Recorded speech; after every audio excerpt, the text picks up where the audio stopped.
Le damos la bienvenida a la decana del Colegio de Obstetras, Margarita Pérez, para conversar también cómo va la vacunación de las mujeres gestantes y cómo va la tasa de mortalidad, ¿no?, en esta pandemia también. Y también del personal médico, ¿no? Por supuesto.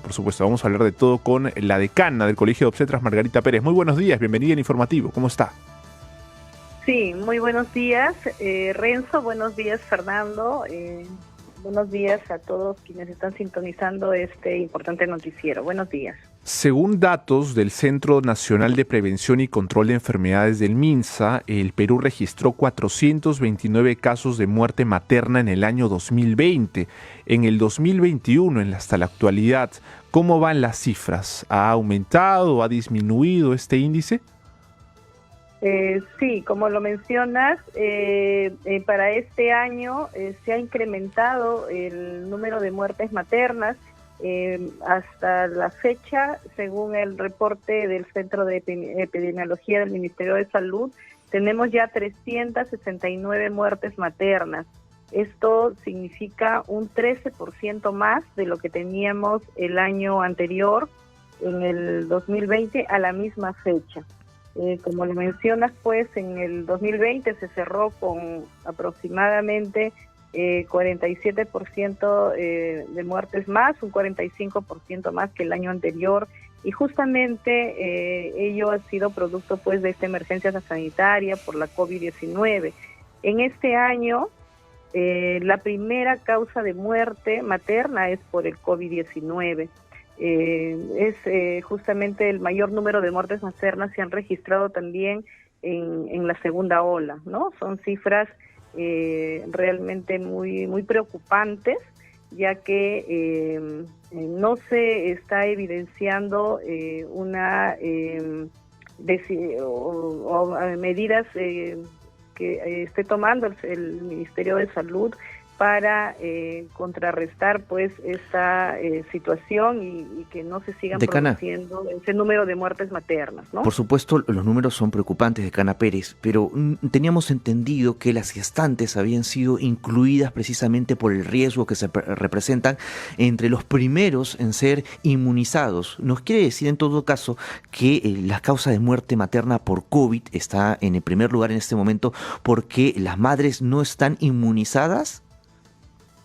Efectivamente, recordemos que la segunda ola se inicia a inicios de este año, ¿no? Hasta entonces las gestantes no estaban consideradas como una población prioritaria de vacunarse. Cuando se empieza a dar este incremento alarmante de muertes maternas, es de que hemos realizado diversas solicitudes al Ministerio de Salud para que el Comité de Expertos pueda evaluar y considerar a este grupo como prioritario. Es recién que en el mes de junio es que ya se decide incluir a las gestantes como población para ser vacunadas por el riesgo que significa en ellas contraer esta enfermedad. Y de junio a la fecha, entonces, estas estadísticas han ido en descenso. Tenemos aproximadamente, según los datos, un promedio de 8 muertes maternas por semana todavía, ¿no? Además, recordemos de que en el mes de junio solamente se empieza a vacunar a aquellas que tenían más de 28 semanas y de mayores de edad, ¿no? De 18 años en adelante. Por disponibilidad de la cantidad de vacunas, que no teníamos una mayor cantidad disponible.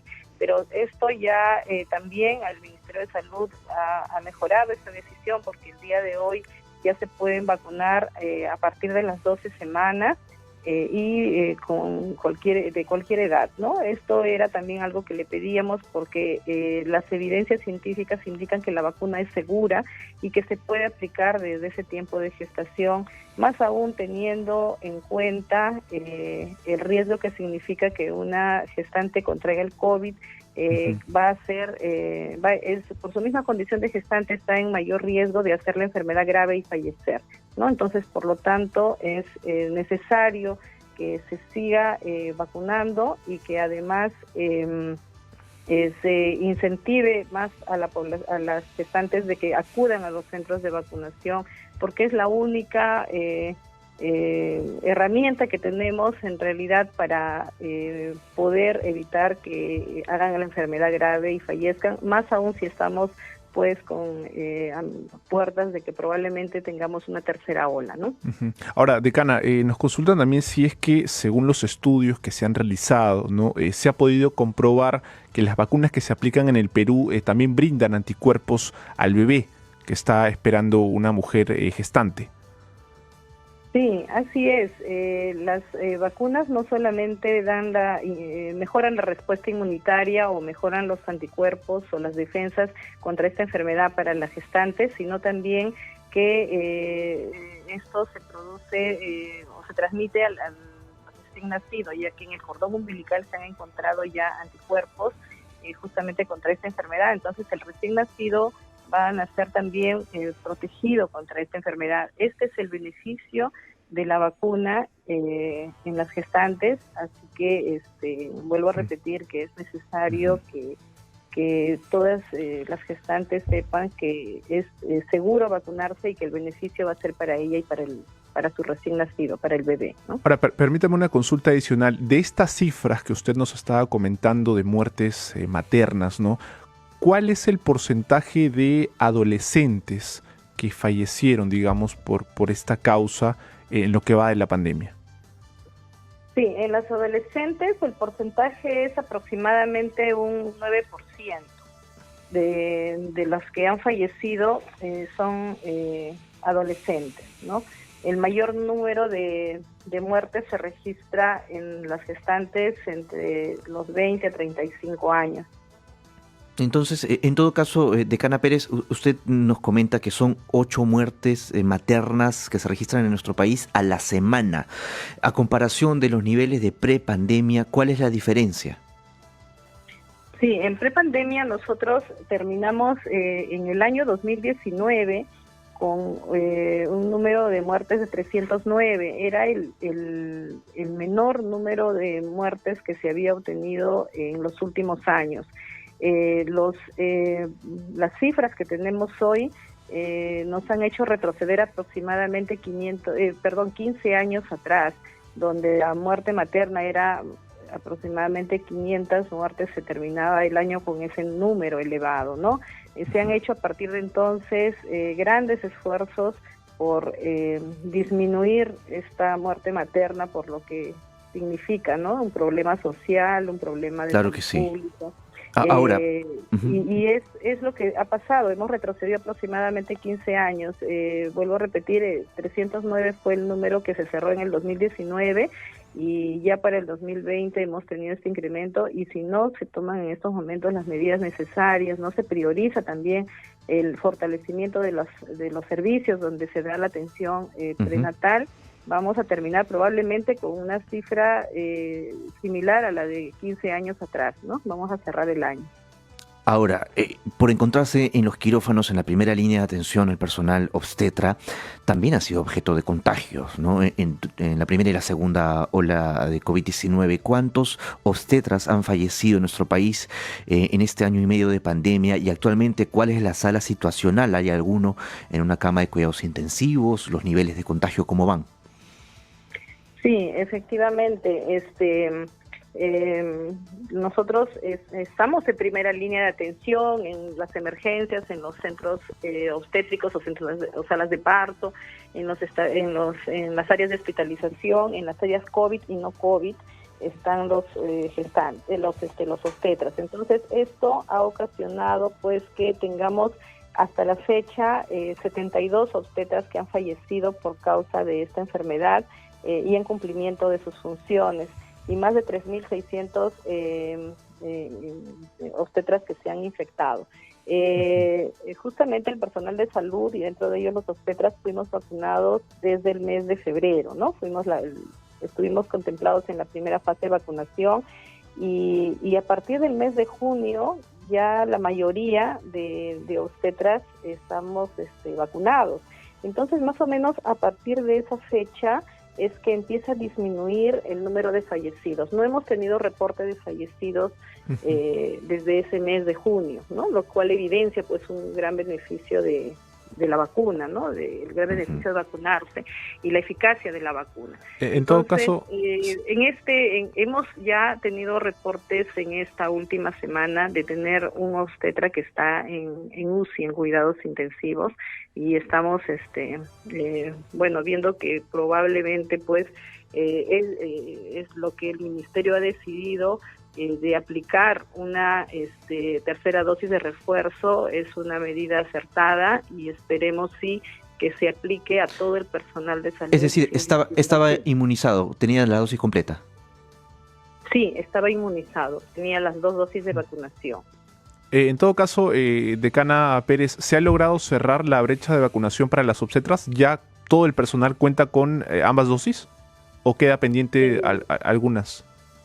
Sí, en su gran mayoría podemos decir de que ya están vacunados, tanto los que laboran para el sector público como para el sector privado. Nosotros somos aproximadamente 40.000 obstetras a nivel nacional y se ha logrado vacunar casi al 100%, ¿no? El Ministerio de Salud programó la vacunación al personal y solamente pues que así como en la población general hay todavía alguna resistencia por parte de algunas personas y la vacunación es voluntaria, es por este motivo que probablemente todavía algunos no se hayan vacunado, pero en su gran mayoría sí están protegidos. Decana Pérez, los obstetras deben ser incluidos, comenta usted, en las brigadas de vacunación. Estamos ya en un proceso en el que se está buscando a las personas casa por casa y, como comentaba, durante la pandemia muchas mujeres, muchas gestantes no han estado en sus controles por temor a acercarse a los establecimientos de salud. Sí, efectivamente, si nosotros queremos mejorar el proceso de vacunación, acelerar la vacunación, tenemos que definitivamente incluir a los obstetras, que somos parte del personal de salud, que estamos capacitados también para poder vacunar en los dentro de los equipos de vacunación, sobre todo para las gestantes, ¿no? Hay mucha información falsa respecto a las vacunas y lo cual causa temor en que acudan a los centros de vacunación. Una medida acertada también del Ministerio de Salud ha sido que no solamente se vacune en los centros de vacunación, en los vacunatorios, sino también ya se esté empezando a ir casa por casa, porque así se puede educar a la población y a la vez se puede lograr que ellos se vacunen. Igualmente en las gestantes, ¿no? Los obstetras tenemos prácticamente localizadas a todas las gestantes en los establecimientos de salud donde realizamos los controles prenatales, y es justamente donde podemos ubicarlas, donde podemos darles la consejería, donde podemos lograr que se vacunen y podemos mejorar también la vacunación en este grupo poblacional importante, que es un pedido que le hacemos al Ministerio de Salud, que nos incluya dentro del equipo de vacunación, porque hasta el momento no lo hace, y eso también genera una demora en el proceso de vacunación. Siempre en las campañas, en los barridos de vacunación hemos participado todo el personal de salud, así que esta no debería ser la diferencia en este momento que estamos en emergencia sanitaria, ¿no? Y dentro de este primer grupo de médicos que van a iniciar su tercera dosis a partir de este 15 de octubre, decana Pérez, ¿han sido incluidas también las obstetras? Eso es lo que no tenemos todavía la información, más de lo que nos han informado es que se va a empezar por las zonas de mayor riesgo donde el personal está expuesto, y vuelvo a repetir que los obstetras estamos dentro de esta también primera línea de atención y que esperamos que sean incluidas. Hemos solicitado una reunión al ministro de Salud para saber los detalles de cómo se va a iniciar la vacunación, que él lo ha anunciado, como usted lo ha dicho, a partir del 15 de octubre, junto con los otros decanos de los colegios profesionales de salud, pero hasta la fecha no nos han todavía dado respuesta respecto a esta reunión que estamos solicitando para coordinar la vacunación de esta tercera dosis de refuerzo, como lo ha sido con el anterior proceso de vacunación, cuando el Ministerio de Salud nos convocó y pudimos coordinar con los colegios profesionales la vacunación a los profesionales de salud. Decana Pérez, finalmente se ha reportado también un descenso en la tasa de nacimientos a nivel nacional, ¿no? Podríamos decir que es un efecto de la incertidumbre del COVID, que haya menos embarazos. Sí, tenemos, bueno, esos reportes, probablemente pues haya un subregistro, porque también hemos visto que durante la pandemia ha habido un incremento de partos en domicilio y es probablemente donde haya un subregistro en este dato. Muy bien. ¿No? Muy bien, agradecemos a la decana del Colegio de Obstetras, Margarita Pérez, por acompañarnos esta mañana en el informativo con estas cifras y también con los pedidos que están haciendo al Ministerio de Salud. Muy buenos días. Muchas gracias, buenos días a ustedes.